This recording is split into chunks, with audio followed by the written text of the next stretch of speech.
컴퓨터 AI 공학과 김윤수입니다. 네트워크 관리사 2급 자격증 특강을 시작하겠습니다.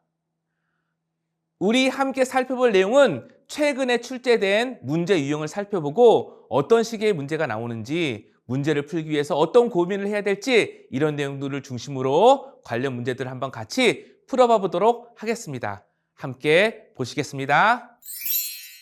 안녕하세요. 세종사이버대학교 김윤수 교수입니다.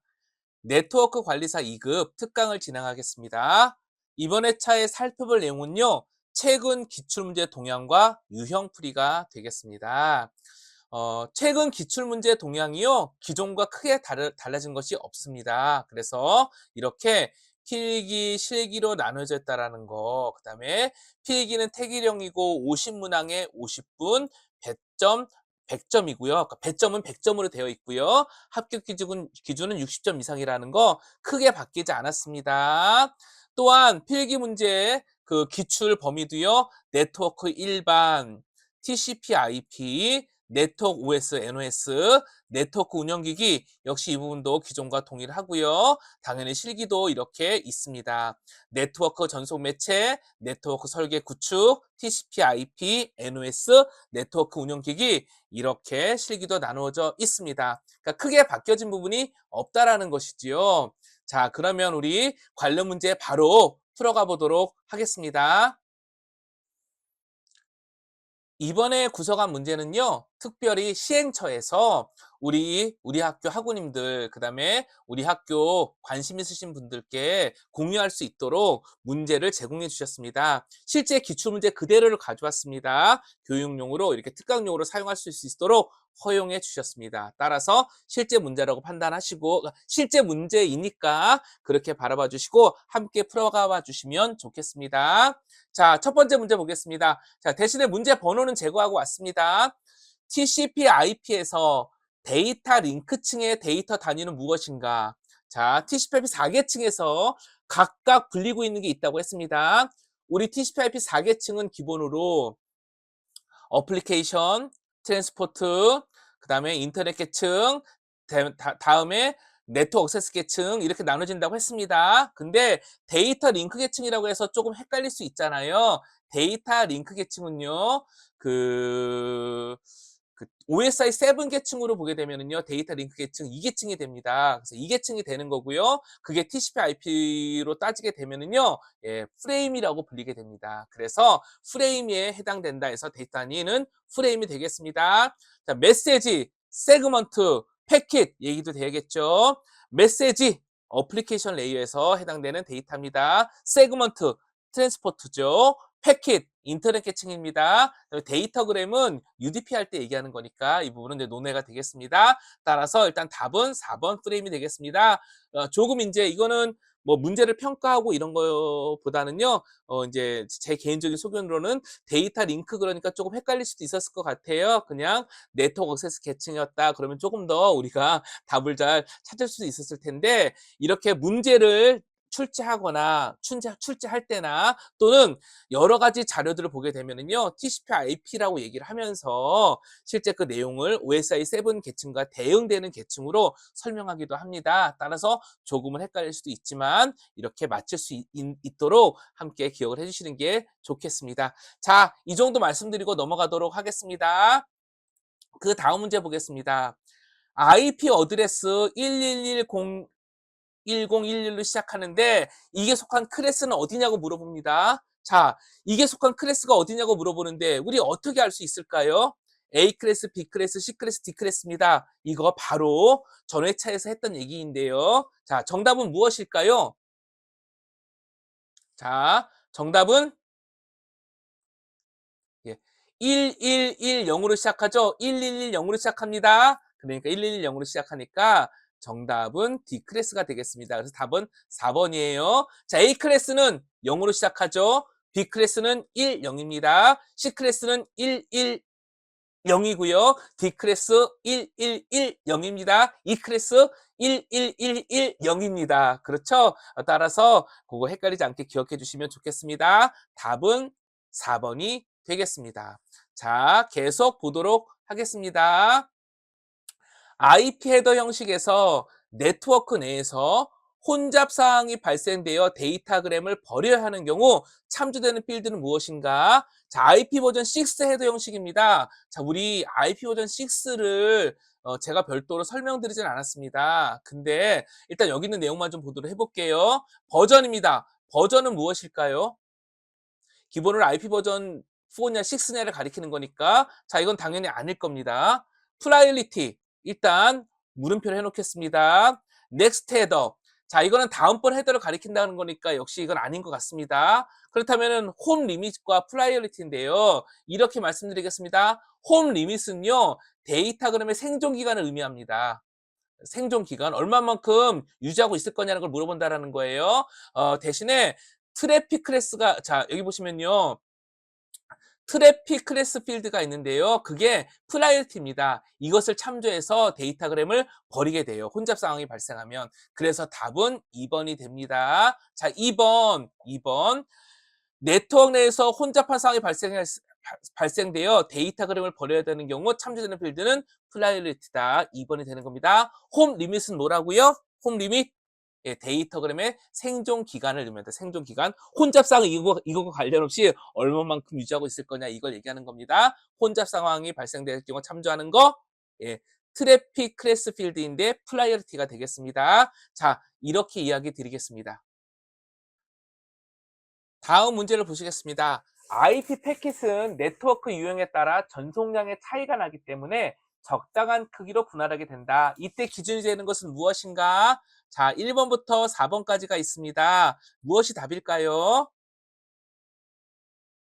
자, 일단 뭐 답은 아마 바로 찾으신 분도 계실 건데요. 자, 보시겠지만 일단은 테이프 오퍼레이션 시스템 뭔가 OS와 관련된 부분 같으니까 이 부분 일단 아니라고 하고 포트 넘버는 우리가 이미 알고 있습니다. 트랜스포트 계층에 사용하는 거죠? 아니라고 하고 결국은 이렇게 아닌 거를 골라가면 TTL과 MTU가 남는 거잖아요. TTL 타임 투 리브입니다. 타임 투 리브 그 IP에서 그 라우터 장비를 통과하면서 목적지까지 갈 텐데 얼마만큼 유지할 것이냐라는 것이죠. 자, 타임아웃을 언제 처리할 것이냐 이것과도 동일합니다. 자, 답은 2번 MTU입니다. 맥시멈 트랜스미션 유닛이 되겠습니다. MTU 사이즈만큼 데이터를 나누어서 보내고요. MTU보다 큰 데이터의 크기는 단편화가 되게 되겠습니다. 자, 계속 보겠습니다. TCP 헤더 중에서 에러 제어를 위한 필드는 무엇인가? 자, TCP 헤더에서 에러를 제어하는 겁니다. 자, 기본으로 TCP 헤더니까 자, 소스 포트 있을 거고요. 시퀀스 넘버 순서를 제어하기 위한 부분인 거죠. 자, 일단은 책섬이 답이 되겠습니다. 책섬 왜죠? 책섬 예, 책섬이 그 에러를 점검하기 위해서 부가 정보를 추가해 놓은 거거든요. 그래서 답은 2번이 되겠습니다. 자, TCP 헤더 중요한 겁니다. 어때 프로토콜에서 헤더를 이해한다는 거는 그 프로토콜의 특징을 이해한다고도 볼 수 있기 때문에 주의 깊게 봐주셔야 될 부분이 되겠습니다. 자, ICMP 메시지 내용으로 옳지 않은 것은 무엇인가? 1번부터 4번까지가 있습니다. 어떤 것이 옳지 않을까요? 한번 살펴봐 주시겠어요?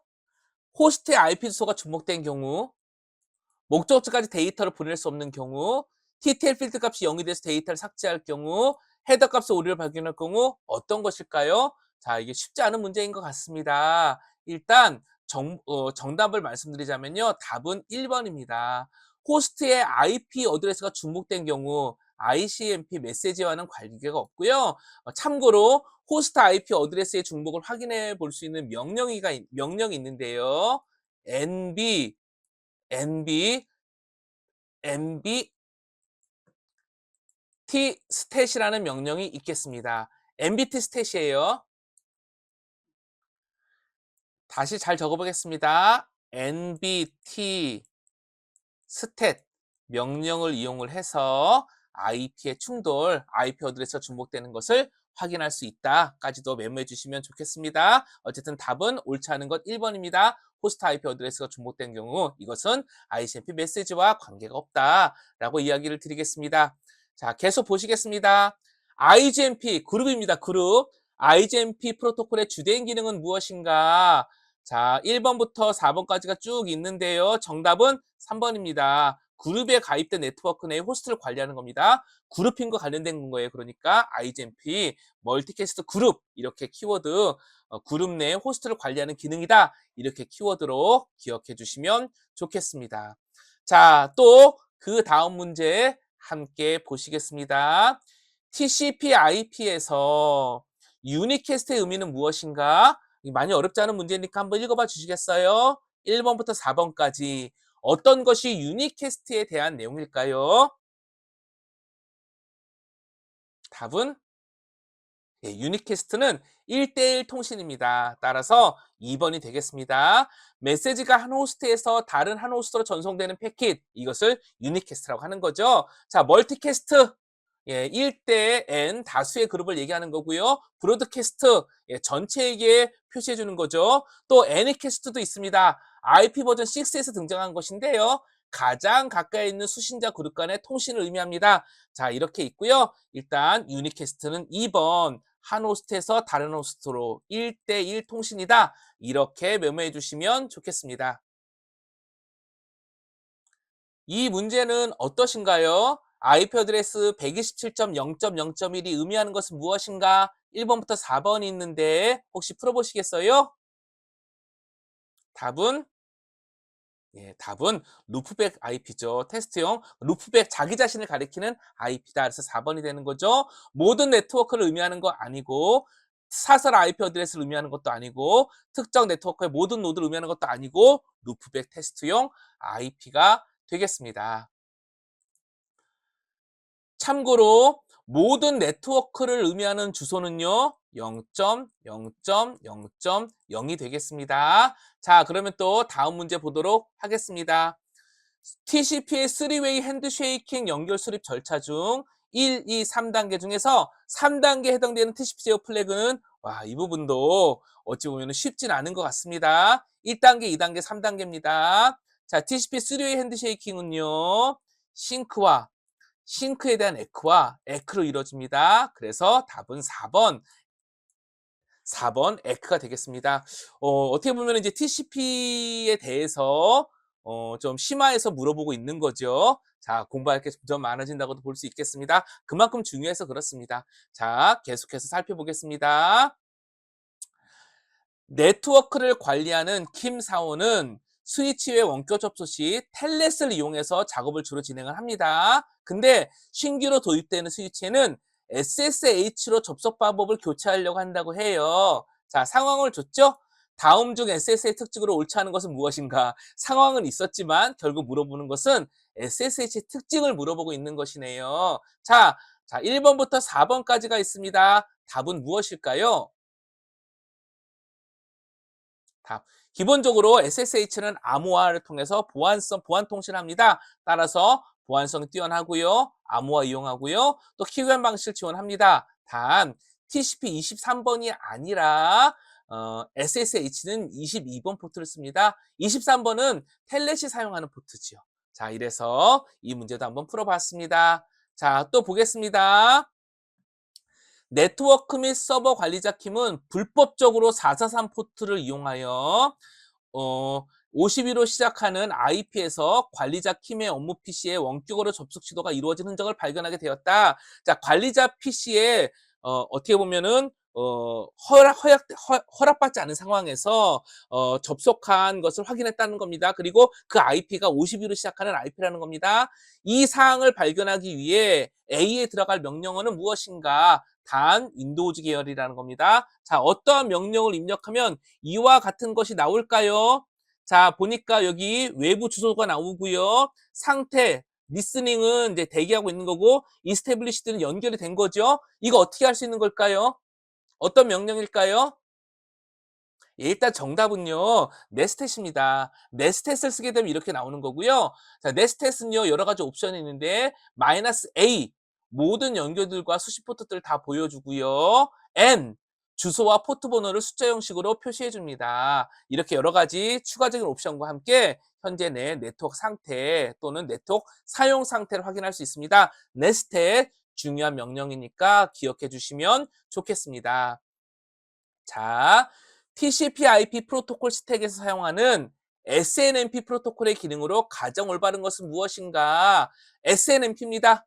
심플 네트워크 매니지먼트 프로토콜의 약자예요. 심플 네트워크 매니지먼트입니다. 자, 그럼 답은 무엇일까요?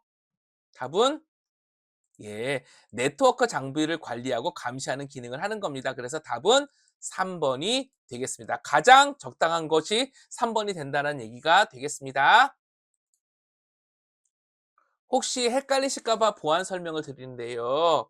여기 보시면 네트워크 장비의 에러 보고 기능도 있고요. 대규모 환경의 망 관리 기능도 있고요. 호스트 간 연결 접점과 데스크는 혼잡 제어 기능도 있고 여러 가지가 있잖아요. 자, 여러 가지가 있어서 오히려 헷갈리실 수도 있습니다. 자, 그런데 보통은 SNMP 그러면요. MIB라고 해가지고요. 메시지를 관리하는 어떤 데이터 정보체가 있습니다. 그래서 장비 안에 MIB로 구성되어 있는 MIB입니다. MIB 매니지먼트 인포메이션 베이스 이거의 약자거든요. 이걸 통해 가지고 이제 제어를 하는데 장치 안에 그 정보체가 있습니다. 그래서 이것을 읽고 쓰는 방식으로 해서 장비를 관리하기도 하고 장비 상태를 감시 모니터링하기도 합니다. 그렇게 많이 사용하는 거니까 답은 3번이 되겠지요. 좀 비슷한 것들 또 심플 네트워크 매니지먼트 프로토콜이라고 되어 있으니까 좀 이렇게 다른 것들 다 하는 게 아니냐라고 헷갈릴 수 있는데 가장 올바른 것을 찾다고 보니 3번이 되겠습니다. 이것도 헷갈리기 쉬운 거고요. 알면서도 틀리기가 쉬운 그런 문제라고 하겠습니다. 일단 그래서 답은 3번으로 하고 다음 문제를 보도록 하겠습니다. HTTP와 HTTPS의 차이점에 대한 설명으로 올바른 것은 무엇이냐? 자, 1번부터 4번이 있습니다. 어떤 것이 그 차이점에 대한 설명으로 가장 올바른 것일까요? 우리가 아는 걸 한번 먼저 보겠습니다. HTTP는 뭐죠? 80호 포트를 사용하고 그 다음에 웹브라우저와 웹서버와 서로 통신하기 위해서 사용하는 것이며 get, 포스트 같은 메소드를 이용해서 요청을 하고 응답 코드를 이용을 합니다. 헤더와 데이터 이런 식으로 구성이 되어 있지요.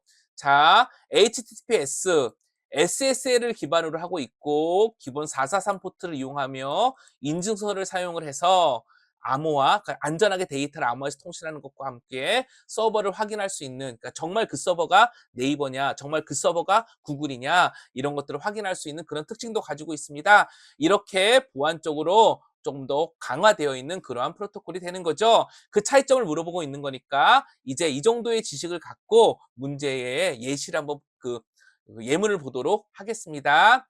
HTTP를 사용하면 안전하게 전송되며 이거 아니죠. HTTP는 보안을 위해 이것도 아니죠. 보안과는 관계가 없습니다.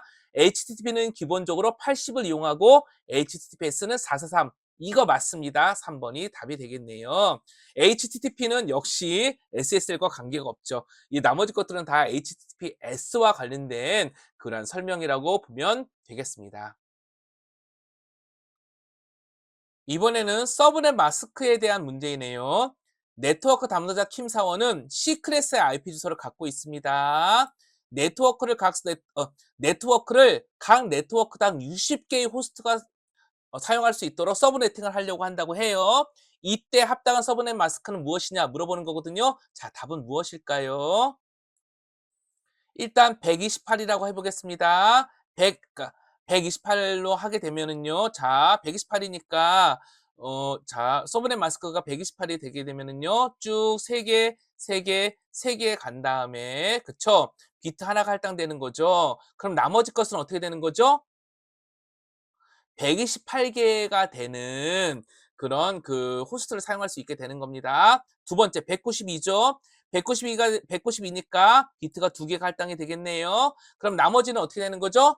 자, 8개에서 2개의 비트가 빠졌으니까 자, 어떻게 되는 거죠?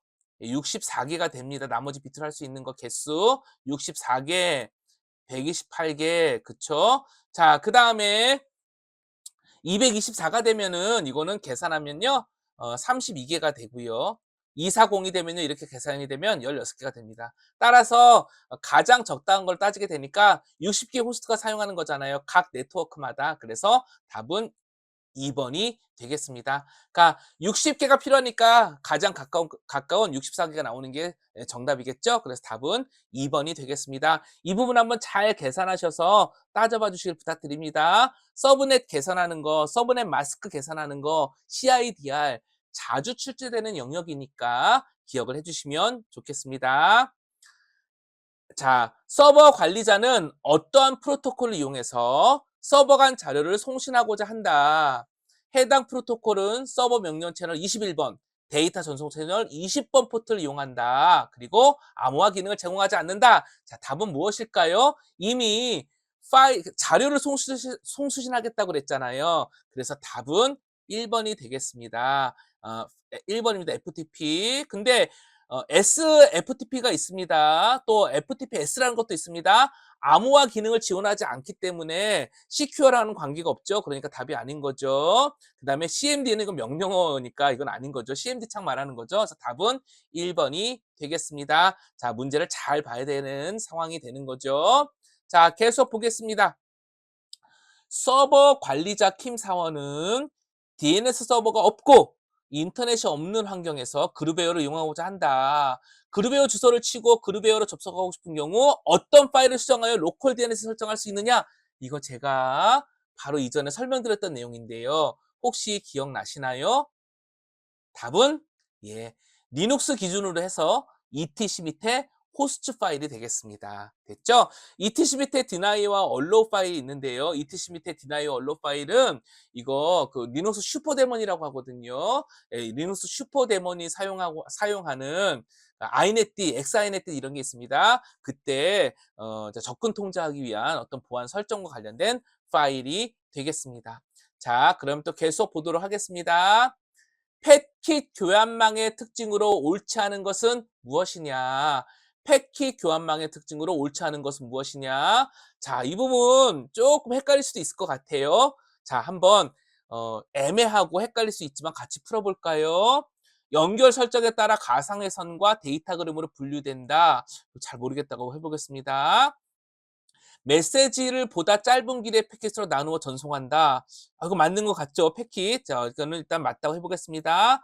자, 그 다음에 망에 유입되는 데이터 양이 많아질수록 전속도가 빠르다? 아, 물음표. 블로킹 형성이 없다? 물음표. 근데 자, 이것도 이게 제가 지금 시험이라는 관점에서 보고 있는 겁니다. 패킷 교환망의 특징으로 옳지 않은 것은 잘 모르겠다고 해볼게요. 근데 상식적으로 망에 유입되는 데이터 양이 많을수록 전속도가 빠르기는 쉽지 않지요. 그러니까 답은 일단 3번인 거고요. 그렇게 따지면 블록 현상이 없고 나누어 전송하고 가상외선과 데이터 그램으로 분리된다. 이게 패킹 교환망의 일반적인 특징이라고 볼 수 있게 되겠습니다. 자, 이렇게 말씀을 드리고요. 또 보겠습니다. 멀티플래싱 방법 중에서 다중화 시 전송할 데이터가 없더라도 타임 슬롯이 할당되는 겁니다. 네, 자, 타임 슬롯이 할당되어 대역폭의 낭비를 가져오는 다중화 방식은 타임이 들어갔어요. 타임이. 그쵸? 타임이 들어갔습니다. 그럼 답은 뭘까요? 예, 보나마나 타임 디비전이죠. 그래서 이 부분은 답은 1번으로 진행할 수 있겠습니다. 자, 이렇게 말씀드리고요. 자, 이제 FDM이 이제 프리퀀시 주파수 분할 다중 접속이 이제 FDM이 자치요. 주파수 분할이 FDM이고요. 주파수 분할 다중 접속, 프리퀀시 디비전 멀티플 액세스 이게 그렇게 되겠습니다. 그래서 의미 정도만 그렇게 파악을 해본 거로 하고요. 우리가 물어본 답은 타임 슬롯이니까 타임 디비전 멀티플렉스에서 1번이 되겠습니다. 몰라도 이런 것은 정말 찍어서라도 마치될 부분입니다. 다시 말씀드립니다. 제가 정확한 지식을 전달드리고 교과서적으로 다 열심히 공부해서 100점 맞자 이런 접근이 지금은 아닙니다. 우리는 시험을 보는 거니까 꼭 맞춰야 될 문제는 맞추는 게 맞고요. 그 다음에 적절하게 유추해서라도 맞아야 될 문제도 맞는 게 맞겠지요. 이렇게 한 다음에 또 계속 열심히 공부하셔서 네트워크 관련된 지식도 쌓아가시는 게 맞고요. 자, 이렇게 해서 어쨌든 간에 시험에 합격이라는 목표를 향해서 계속 열심히 공부해 가시고 그 다음에 모르는 문제나 생성 문제가 나왔다고 해도 당황하지 마시고 최선을 다해서 정답을 찾아가 주시면 좋겠습니다. 자, 이렇게 또 중간에 한번 이야기 드렸으니까 계속해서 한번 달려보도록 하겠습니다. 자, 용어를 묻고 물어보고 있는 거네요.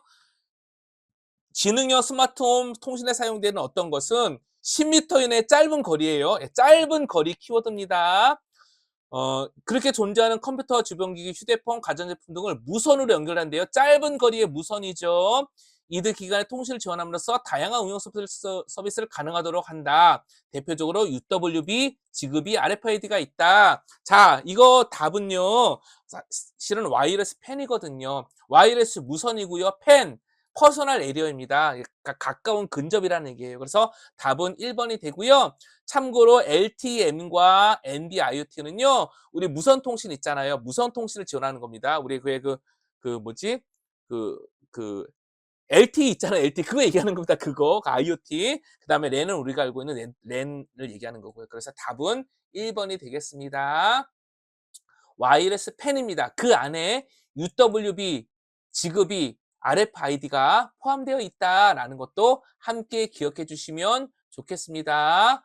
자, 보통 그리고 한 가지 더 NB-IoT 협대역 사물 인터넷이라고 하고요. LTE-M이 있잖아요. 이것은 그 LTE를 기반으로 해서 머신 투 머신 통신한다는 그런 의미가 되어 있습니다. 그러니까 우리 그 일종의 그 이동 통신망을 이용한 그 스마트 IoT 통신이라고 생각해 주셔도 되겠습니다. 이렇게 이야기를 드리도록 하겠습니다. 자, 계속 보겠습니다.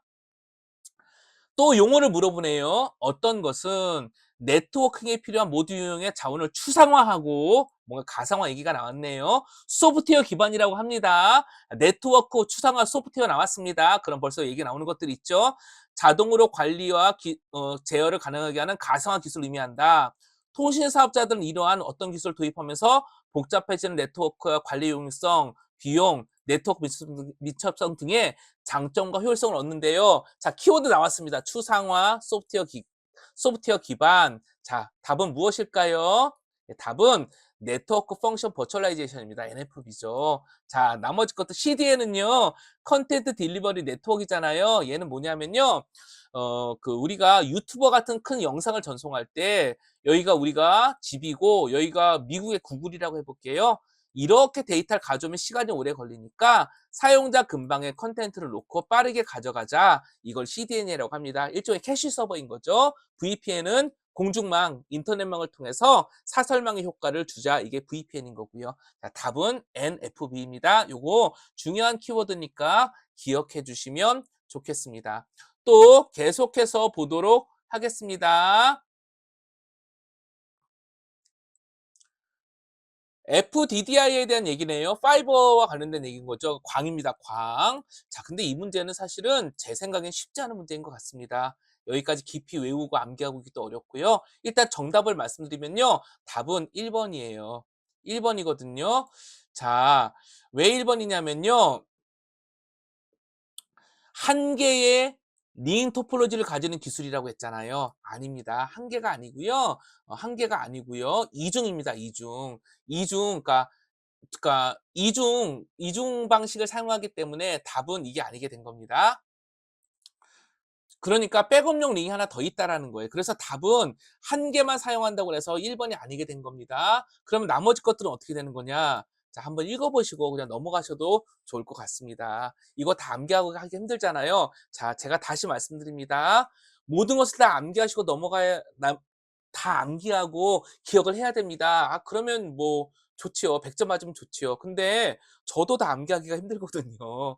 그 얘기는 무슨 말이냐면 어차피 틀린 문제는 있을 수 있다라는 겁니다. 우리는 자, 시험입니다. 시험. 공부가 아닙니다. 그러니까 어떻게 보면은 강의라는 입장에서는 이렇게 얘기하는 것은 좀 민망할 수 있잖아요. 하지만 우리는 지금 자격증 특강입니다. 합격을 전제로 공부하는 겁니다. 따라서 합격 성적 이상을 넘기면 되기 때문에 몇 문제 정도는 틀려도 합격에 큰 문제는 없습니다. 역시 당황하지 마시고 너무 부담 갖지 마시고 알고 있는 문제 잘 풀어가고 또 잘 골라서 정답에 가까운 곳을 선택해서 또 문제 맞춰가고 이러면 충분히 합격할 수 있다는 그 얘기를 드리고 싶은 겁니다. 따라서 이 문제도 정답은 1번입니다. 왜냐하면 두 개를 쓰기 때문이고요. 백업용 링이 하나 더 있습니다. 라고 해서 답은 1번으로 얘기 드렸지만 2, 3, 4번 간단하게 읽어보시고 또 제 판단으로는 굳이 다 암기하고 있지 않아도 되지 않을까 싶기도 합니다. 또 이렇게 하지만 또 제가 이렇게 또 무책임하게 얘기해 드릴 수는 없고요. 한번 판단해 보시기를 부탁드리겠습니다. 자, 계속 보겠습니다. 또 용어를 물어보는데 다 가로 A 안에 들어가는 용어 중에서 옳은 것이 또 무엇이냐고 물어보고 있습니다. 옳은 것이 무엇이냐. 자, 서울 본사에서 광주지사로 파견된 보안 담당자 킴은 VPN에 사용되는 어떤 기술을 이용했대요? 외부의 영향을 받지 않는 가상 용도를 형성해서 안전하게 정보를 주고받을 수 있는 네트워크를 구성하는 지시를 받았대요. 자, 이거 VPN이잖아요. VPN 터널링입니다. 터널링. 자, 접근 통제는요. 허가되지 않은 사용자나 서비스가 접속을 하거나 사용하는 것을 제어하겠다는 거니까 이건 아니고요. FTP는 파일 전송이니까요. 아니죠. 방화벽도 아니죠. 답은 1번 터널링입니다. 터널링이라는 개념 많이 사용하는 거고 특히 VPN과 관련해서 사용하는 거니까 함께 체크해 주시면 좋겠습니다. 또 계속해서 한번 문제 풀어가 보도록 하겠습니다. 모바일 멀티미디어 데이터의 폭증과 그다음에 데이터 트래픽의 독적 특정 변화에 효율적으로 대처하기 위하여 구조적 유연성과 개방성을 제공하며 소프트웨어가 아닌 하드웨어가 아닌 소프트웨어로 제어되는 네트워크 기술은 무엇이냐? 열심히 설명하고 있지만 결국은 소프트웨어로 제어되는 겁니다. 소프트웨어로 제어된다. 소프트웨어로 정의된다. 소프트웨어 디파인드 네트워킹. 그래서 답은 2번이 되겠습니다. 예, 소프트웨어 디파인드 스토리지도 있나 보네요. SNMP 심플 네트워크 매니지먼트 프로토콜 우리가 봤던 거죠.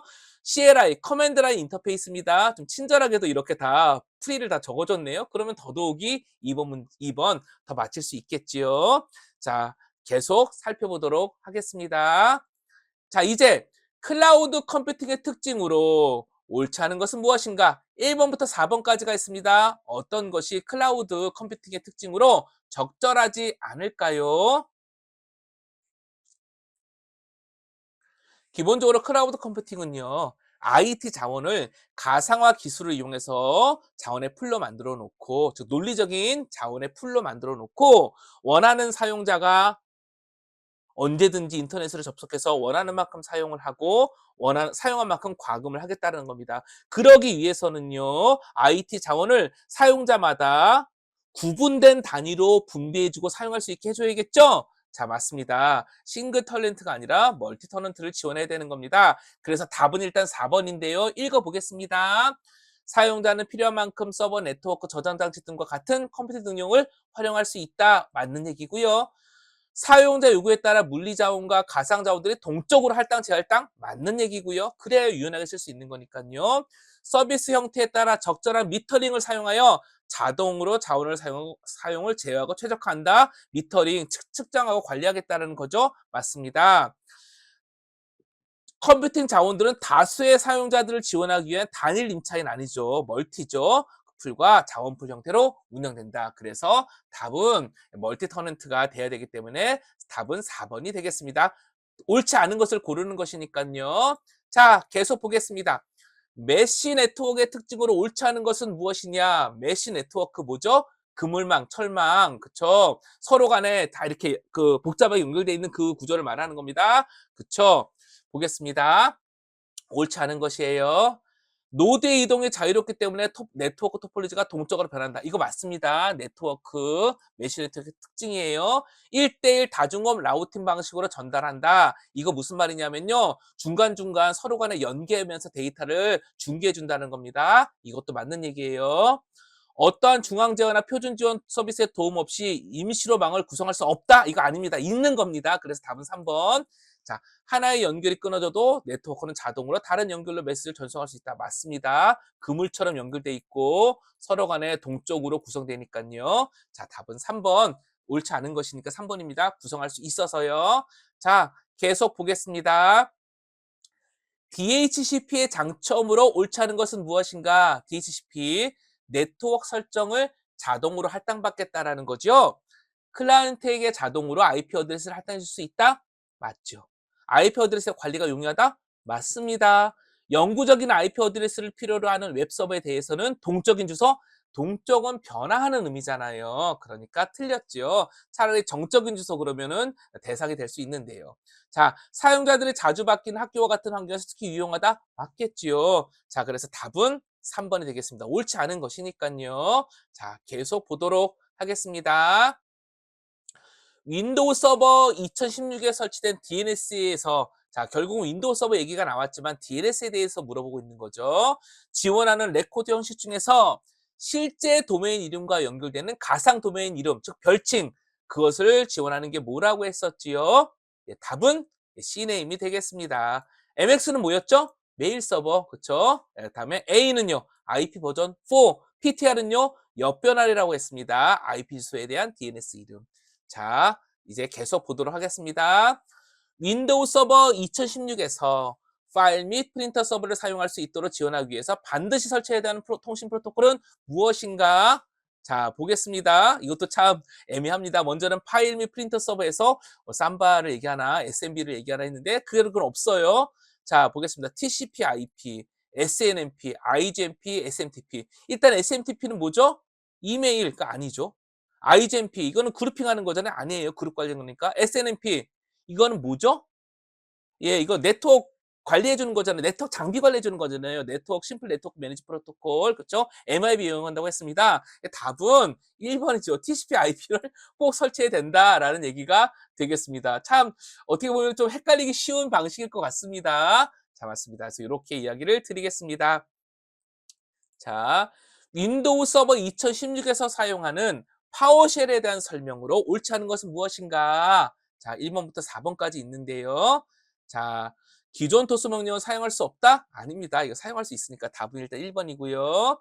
스크립트는 콘솔에서 대형으로 사용될 수 있다. 이거 맞습니다.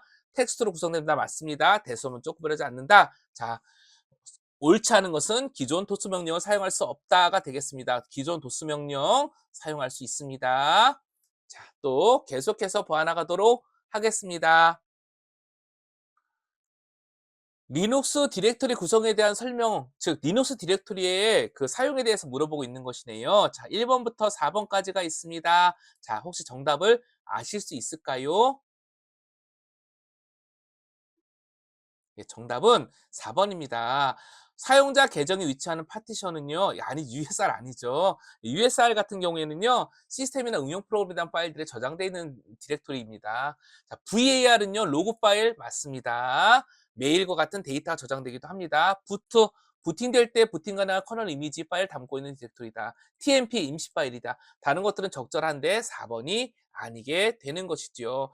실질적으로요, 이제 파티션이라고 하기 좀 뭐하지만 사용자 계정과 관련이 있는 디렉토리는요, 슬래시 홈 밑에 저장이 됩니다.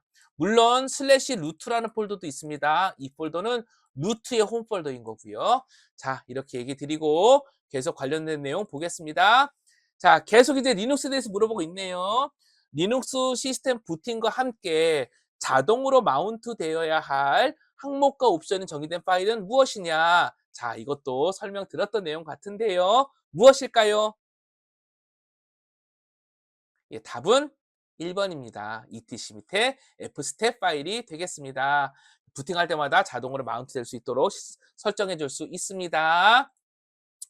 리눅스에서 프로세스와 관련된 명령어에 대한 설명 중 옳지 않은 것은 무엇이냐? 자, 옳지 않은 것은 무엇이냐? 한번 보겠습니다. kill, 프로세스를 종료시키는 명령어. 예, 종료시킬 수 있지요. nice, 우선순위를 변경하는 명령입니다. 맞습니다. pstree, 프로세스를 트리 형태로 보여주는 명령어. 맞습니다. top, TOP죠. 가장 우선순위가 높은 프로세스를 보여주는 명령어. 아닙니다. 실시간으로 프로세스 또 메모리 사용량 이런 것들을 모니터링할 수 있는 프로그램이에요. 자, 그래서 답은 4번이 되겠습니다. 자, 다른 것들도 기억을 해주시는 게 필요하겠죠. 계속 보겠습니다. 서버 담당자 박사원은 윈도우즈 서버 2016에서 사용자 및 그룹을 관리하는 업무를 부여받았다. 이거 인도우 서버 2016에서 사용자 그룹을 관리하는 업무를 담당한다는 거죠. 윈도우즈 서버 2016에는 기본적으로 3개의 로컬 사용자 계정이 생성되어 있다. 다음 중 기본적으로 생성되는 계정이 아닌 것은 무엇인가? 라는 겁니다. 어드미니스트레이터, 디폴트 어카운트, 게스트입니다. 자, 이거 정답은 4번이거든요. 실은 몰라도 풀 수 있긴 합니다. 왜냐면 루트는 이거 리눅스 계정이거든요. 자, 그래서 일단 답은 4번이 되는 거고요. 그렇다면 어드미니스트레이터, 디폴트 어카운트, 게스트가 기본으로 생성되는 계정이라는 것도 기억을 하고 넘어가셔야 되겠습니다. 자, 계속 보겠습니다. 지문이 굉장히 기네요. 서버 담당자 박사원은 그러니까 윈도우 서버 2016에서 성능 모니터를 실행해서 성능을 분석하려고 한대요. 자, 성능 모니터에 있는 리소스 모니터는 시스템 리소스가 어떻게 사용되고 있는지를 보여주는 또 하나의 강력한 도구라 합니다. 예, 알겠습니다. 이 유틸리티를 사용하면 소프트웨어 업데이트 및 설치에 대한 정보를 볼 수 있고 또한 발생한 주요 이벤트와 해당 이벤트가 발생한 날짜를 볼 수 있대요. 그렇다고 합니다. 리소스 모니터에서 점검할 수 있는 항목이 아닌 것은 무엇이냐라고 나와 있습니다. 자, 1번, 2번, 3번, 4번 무엇일까요? CPU, 메모리, 네트워크, 파이어입니다. 자, CPU 당연히 사용할 수 있어야겠죠. 성능과 관련된 거니까. 메모리 당연히 사용할 수 있어야 됩니다. 성능과 관련된 거니까. 네트워크 전송 I/O 트래픽 봐줘야겠죠. 예, 답은 4번입니다. 파이어는 방화벽이잖아요. 그쵸, 방화벽. 이렇게 이야기 드리겠습니다. 이것도 잘 모르셔도 대략 이렇게 해석해서 접근할 수 있는 문제가 아닌가라는 생각이 듭니다. 자, 이제 계속 보도록 하겠습니다. 크론 혹은 크론 탭에 대한 문제이네요. 리눅스 시스템에서 기존에 설정된 크론 탭을 삭제하려고 할 때 올바른 명령어는 무엇인가? 일단 1번부터 4번까지인데요. 자, 이것도 옵션들을 다 기억하지 않으면 맞히기가 어려운 문제일 겁니다. 근데 기본적으로 U는 아닐 것 같죠? L도 아닐 것 같습니다. 이거 이레이즈일까요? 에디트일까요? R, 리무브일까요? 예, 일단 답은 4번 크론탭 마이너스 R 옵션이 되겠습니다. 설정된 크론탭을 삭제하는 거예요. 마이너스 L 옵션 출력이고요. 마이너스 그러니까 이 옵션은요. 지정된 시간에 설정된 명령어들을 출력하는 그런 옵션이 되겠습니다. 자, 여러 가지가 있습니다. 자, 그런데 크론탭은 이것만 기억하면 되는 게 아니죠. 크론탭은요. 분, 시, 일, 월, 요일, 커맨드 순으로 세팅된다는 거 기억을 하시면 좋겠고요. 요일은 0부터 7이라는 숫자를 할 수 있는데 0도 일요일이고 7도 일요일입니다. 자, 이거 그 세팅하는 구성 형식을 또 기억해 주실 필요성이 있습니다. 자, 그 다음 문제 보시겠습니다. 리눅스 아파치로 웹서버 운영하는 겁니다. 서비스 포트 넘버를 웰known 포트가 아닌 다른 포트 넘버로 변경해 사용하려고 할 때 HTTPD 컴프 설정 파일에서 변경해야 될 옵션의 값은 무엇이냐? 이것도 쉽지 않은 값이라고 볼 수 있겠습니다. 자, 어떤 걸까요? 답은요. 일단 우리 한번 볼게요. Keep alive. 예, 이거 포트를 열고 기다리는 것과 관계가 없는 의미잖아요. 자, 도큐먼트 루트는 참고로 웹 문서가 저장되는 폴더를 지정합니다. 자, 답은 리슨이에요. 4번. 예. 어떠한 포트로 기다릴 거냐를 지정해 줍니다. 자, 스타트 서버스는요. 아파치를 시작할 때 실행되는 프로세스 수를 지정합니다. 자, 계속 보도록 하겠습니다. 리눅스 시스템 운영 중에서 비인가자의 로그인 시도 이력을 확인하고 싶대요. 그때 명령으로 올바른 것은 인 겁니다. 비인가자. 그러니까 잘못된 로그인 시도 이력을 확인해 보고 싶다라는 겁니다. 자, 정답은 뭘까요? 일단 답은요. 이거 1번이거든요. 라스트 B입니다. 라스트 B는요. BTMP라는 게 있습니다. 라스트 B, BTMP 로그 파일을 참고해서 로그인 실패 기록을 보여줍니다. 그러니까 접속 실패 기록을 보여준다는 거예요. 그래서 이제 적절한 답은 1번 라스트 B가 되는데요. 엑스포 로그, 그다음에 히스토리, 피킬도 알아야겠죠.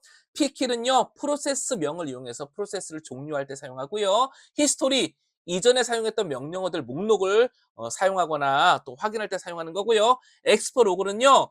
VS FTP라는 이제 FTP 프로그램이 있는데 그것이 사용하는 기본 로그 파일이 되겠습니다. 이런 것들도 함께 공부해 주시는 게 기출 문제를 공부하는 방법이라 하겠습니다. 자, 서버 담당자 박사원은 인터넷 정보 서비스 IS니까 이거 윈도우네요. 그쵸? 윈도우에서 인터넷 서비스를 관리하는 프로그램이죠. IS를 설치한 후 IS 관리자를 실행하기 위해 사용할 명령어로 올바른 것은, 그러니까 명령어를 물어보고 있네요. 자, 답은 무엇일까요? 조금 헷갈릴 수도 있습니다. 정답은 3번입니다. inmanager.exe가 되겠습니다. 참고로 WFMS는요, 방화벽과 관련된 거고요. MS config는요, 시스템 그러니까 구성할 수 있는 그 창 프로그램을 실행할 수 있는 명령이 되겠습니다. 자, 이렇게 하고요. DSAC.exe는요, 이거 액티브 디렉토리라고 하고 있거든요. 예, 액티브 디렉토리 그거 관련된 명령이 되겠습니다. 자, 이렇게 말씀을 드리겠습니다. 그래서 답은 3번 init 매니저가 되겠습니다. 이것도 우리가 자주 사용하는 명령이 아니다 보니까 익숙하진 않지요. 이번 기회에 한번 보고요. 또 적절하게 좀 예측해서 좀 이렇게 정답 확률 높게 한번 좀 편한 말로 찍어보는 것도 필요할 수 있겠습니다. 다시 말씀드립니다. 합격을 위한 공부, 자신감을 갖고 어려운 문제나 익숙하지 않은 게 나오도 당황하지 말고 아는 거, 공부한 거 잘 풀어가고 합리적으로 정답의 범위를 쭉 줄여가지고 정답을 골라가는 연습을 하면 충분히 학습할 수 있다. 이 얘기를 드리고 싶은 겁니다. 자, 그 다음에 보겠습니다. 리눅스에서 샘플 파일의 소유자와 소유 그룹이 아닌 사람에 대해 파일을 볼 수는 있지만 수정 및 실행을 못하게 하는 명령입니다. 자, 리눅스 파일과 관련된 부분이잖아요. 그러니까 RWX 사용자, RWX 그룹, 그다음에 RWX 기타죠. 근데 다른 거는 모르겠지만 소유자와 소유자 그룹이 아닌 사람, 기타 사용자는 파일을 볼 수는 있지만, 즉 리드는 할 수 있지만 읽거나 수정은 볼 수는 있지만 수정 및 실행을 못 한다고 했어요. 그러니까 못하는 거죠. 그러니까 0, 2, 4에서 맨 마지막은 4가 돼야 되는 겁니다. 그쵸? 맨 마지막 R 부분만 들어간 거니까. 그래서 예제를 보면은요, 744가 있네요. 그래서 답은 2번이 되는 겁니다. 자, 이 부분도 리눅스에 익숙하신 분들은 쉽게 풀 수 있는 부분인 거죠. 함께 공부하시는 것을 더더욱이 권장드리겠습니다. 리눅스의 바인드 서버 구축 시 etc의 named conf 설정 파일에서 도메인의 존 파일의 위치를 지정하는 설정 값은 무엇이냐? 야, 이거 쉽지 않습니다. 쉽지 않은 문제일 수 있어요. 왜냐하면 여기까지 깊이 공부하고 암기하고 있기가 이제 녹록지 않으니까요. 자, 바인드 서비스 결국 DNS 서버를 얘기하는 겁니다. 예, 정답은요 일단 1번이 되겠습니다. 디렉토리에 바의 네임드가 되겠습니다. 자, 이거는 우리 입장에서는 어쩔 수 없죠. 뭐 그런가 보다 하고 암기 내지 외울 수밖에 없는 내용이 되겠죠. 리스노 포트 53번은 뭐냐면요. DNS 서버가 사용할 포트와 IP를 지정할 수 있는 그런 내용이 되겠습니다. 덤프 파일, 메모리 덤프 파일의 위치를 지정해 줍니다. 얼로우 쿼리는 DNS 쿼리를 허용할 네트워크 범위를 지정합니다. 이런 것들이 들어 있어서요. 다른 것들도 함께 기억해 주시면 좋을 것 같고요. 자, 정확히 알지 못하면 이게 풀기 어려운 문제지만 그래도 디렉토리와 관련해서 물어보고 있으니까 또 나름대로 이게 좀 맞춰볼 수 있는 가능성이 높지 않았을까라는 생각도 들어봅니다. 자, 계속 보도록 하겠습니다. 리눅스에서 DNS의 소와 레코드에 설명으로 옳지 않은 것은 무엇인가? 자, 존 파일은 항상 소와로 시작한다. 해당 존에 대한 네임 서버를 유지하기 위한 기본적인 자료가 저장된다. 리프레시는 주 서버와 보조 서버의 동기 주기를 설정한다. TTL 값이 길면 DNS의 부하가 늘어난다. 자, 일단 기본적으로 상식적으로 TTL이 길면 DNS 부하가 늘어난다. 요거는 좀 아니라고 볼 수 있을 것 같습니다. 자, 왜냐하면요. TTL이라는 것은요, 그러니까 DNS에서 데이터가 그러니까 서버로부터 내려오는데 캐시잖아요, 캐시. 캐시에 대한 내용을 얘기하는 겁니다. 그렇기 때문에 TTL 값이 길다는 얘기는 DNS한테 그만큼 하는 그 빈도가 줄 수 있다는 거잖아요. 그러니까 부하가 늘어나는 게 아니라 줄어드는 게 맞겠지요. 그래서 답은 4번이 되겠습니다. 그러니까 TTL의 의미, DNS에서 그러니까 데이터가 DNS 서버 캐시로부터 나오기 전에 현재 남아있는 시간, 그러니까 얼마큼 캐시를 유지하고 있냐라는 그 얘기하는 겁니다. 이게 길면 길수록 부하는 줄게 되겠지요. 상대적으로 그러니까 일반적인 내용인 겁니다. 자, 계속 보겠습니다. 해당 사이트의 통신 상태를 점검하기 위해 사용하는 리눅스 명령어는 무엇인가? 자, 이거 우리 알고 있는 거죠? 자, 답이 무엇일까요? 통신 상태, 통신 가능한지를 보려고 하는 겁니다. 답은 핑이 되겠습니다. 후는 현재 로그인한 사용자 보는 거고요. 접속한 사용자 보는 거고요. 자, 핑거는요, 사용자 정보를 확인할 때 사용하는 프로그램입니다. 예, 저도 많이 사용해본 프로그램은 아닙니다. 어쨌든 통신 상태를 점검할 때 사용하는 리눅스 명령어 핑이 되는 것으로 이야기 드리겠습니다. 자, 리눅스에서 파티션 타입이 수압일 때 어떤 의미인가라는 거예요. 기본적으로 수압은요, 메모리가 용량이 부족할 때 그것을 이제 보완하기 위해서 하드디스크의 일부분을 마치 메모리처럼 사용하는 거거든요. 그게 기본이 수압입니다. 그러면 1번부터 4번 중에서 의미는 무엇일까요? 예, 답은 3번이죠. 메모리가 부족할 경우 하드디스크의 일부분을 마치 메모리인 것처럼 사용하는 파티션이다. 이렇게 되겠습니다. 자, 나트에 대한 문제네요. 모모는 나트의 기능 중 하나래요. 내부망에 있는 여러 개의 서버에 대한 외부로부터 연결을 분산시킨대요. 분산시킨다고 합니다. 이거 로드 밸런스 얘기인데요. 예를 들어 외부에서 가상 DNS 서버의 주소를 알려주고 외부에는 가상 DNS 서버의 주소를 알려주고 외부에서 DNS 서버에 접속 시 실제 DNS 서버 중 하나에게 전달함으로써 내부망에 있는 DNS 서버의 연결을 분산시킬 수 있다. 여기 이미 연결을 분산한다는 얘기가 나왔으니까 로드 밸런싱이 되겠지요. 맞습니다. 답은 4번이 되겠습니다. 부하 분산 얘기하는 거죠. 자, 다이나믹 어드레스 얼로케이션 뭐죠? 유동 IP 주소 할당하는 거 얘기하는 겁니다. 자, 포트 포워딩 뭐죠? 예, 이거 네트워크가 외부에서 내부로 전송될 때에 포트 포워딩 이렇게 말씀드리겠습니다. 나트가 있을 때 나트를 공유기 모드로 쓸 때 말하는 겁니다. 자, 외부에서 요렇게 특정 포트로 접속이 오면 여기 나트는 외부에도 주소 IP가 하나가 있고 내부용 IP가 있을 거잖아요. 그러니까 외부 주소의 특정 포트로 접속을 하면 내부 IP의 특정 포트로 포워딩해 주라는 설정을 해줄 수 있습니다. 즉 외부 포트와 내부 IP 포트를 매핑해 줄 수 있어요. 요걸 포트 포워딩이라고 하거든요. 주요 사용하는 이유는요. 나트 뒤에 공유기 뒤에 서버를 운영할 때 내부 IP를 사설 IP, 프라이빗 IP를 쓰기 때문에 바깥에서 접속해 올 수 없어요. 그래서 이거를 해결하기 위해서 포트 포워딩을 하기도 합니다. 자, 또 하나는요. 이제 문제 보겠습니다. 아래 지문은 라우팅의 디스턴스 벡터 방식을 설명한 것이다. 이에 해당하지 않는 프로토콜은 무엇이냐? 이것도 쉽지 않은 얘기 같습니다.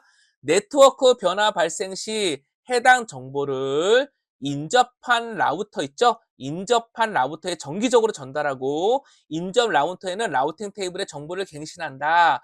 최대 경로를 구하는 벨만 포드 알고리즘 기반을 한다. 예, 쉽지 않은 문제 같습니다. 일단 정답은요. OSPF거든요. OSPF는 다이스트라 알고리즘을 쓰기 때문에 일단 기본으로 4번이 되겠습니다. IGRP, RIP, BGP는요. 벨먼포드 알고리즘을 사용한다라고 오히려 체크가 되겠지요. 자, 이렇게 말씀을 드리겠습니다. 기업에서 근무하는 내부 네트워크 담당자 김대리는 하나의 물리적인 네트워크 스위치를 영업부, 인사부, 구매부, 기술부 등 각 부서별로 여러 네트워크로 구분하여 사용할 수 있도록 하고자 하며 부서별로 분리된 네트워크는 3계층 장비를 통해서만 통신이 되도록 하고자 한대요. 이 기술 방식은 무엇이냐? 자, 이것도 생소할 수 있겠지만 답은 가상 랜, VLAN이 되겠습니다. 버추얼 로컬 에리어 네트워크에서 VLAN이 되겠습니다. 자, 참고로 VPN은 뭐죠? VPN. 자, 인터넷망을 이용을 해서 그쵸? 사설망 효과를 내는 가상화 기술이죠? 맞습니다. 자, 그 정도 이야기 드리겠습니다. IPS는 뭐냐면요. 이게 침입 탐지 시스템인데 침입을 탐지하면서 대응까지 할 수 있는 보안 솔루션입니다. 그래서 IPS가 있습니다. 자, 그래서 답은 일단 2번이 되겠습니다. 그 정도 얘기 드리고 넘어가도록 하겠습니다. L2 스위치 네트워크상의 루프 구조는 복합적인 다중 루프가 발생할 수 있습니다. 이러한 경우 전체 네트워크는 구조에 따라 과도한 브로드캐스트 트래픽으로 인해 사용할 수 없는 지경에 이를 수 있습니다. 다중 루프 이거 기억나시나요? 루핑 기억나시나요?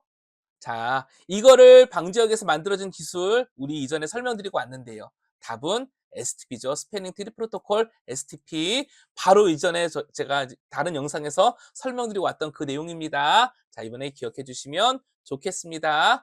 중요한 내용이고 자주 나올 수 있는 문제라고 볼 수 있겠지요. 자, 이제 마지막 문제입니다. 아래 전송 선로 중에서 대역폭이 가장 넓은 전송 매체는, 그러니까 가장 많은 데이터를 보낼 수 있는 것이 무엇이냐 물어보는 겁니다. 자, 당연히 광 케이블이 제일, 그쵸? 많은 데이터를 보낼 수 있겠죠. 그래서 답은 4번이 되겠습니다. 광 케이블 얘기하는 겁니다. 자, 여기까지 해서 마무리 짓도록 해보겠습니다. 자, 계속 쭉 같이 진행해 오시면서 제가 설명드리는 것들도 있었고, 또 한 가지 용기를 갖자고 얘기한 것도 있습니다. 모든 거 알 수 없습니다. 하지만 공부에서 꼭 맞춰야 될 핵심적인 주제가 있고, 또 상식선에서 또 아닌 것, 답이 아닌 것을 이렇게 지워가면서 답을 유추해서 잘 맞출 수 있는 것도 있습니다. 어떤 것들은 정말 풀기 어려운 것도 있고요. 합격선은 충분히 넘길 수 있다는 얘기를 드리는 겁니다. 따라서 어떻게 보면 너무 당황하거나 부담 갖지 마시고요. 열심히 공부하셔서 꼭 합격하시면 좋겠습니다. 그리고 계속 공부하셔서 네트워크와 관련된 지식과 또 관련된 여러 가지 상황들을 더 학습하시고 실력은 쌓아가셔야겠지요.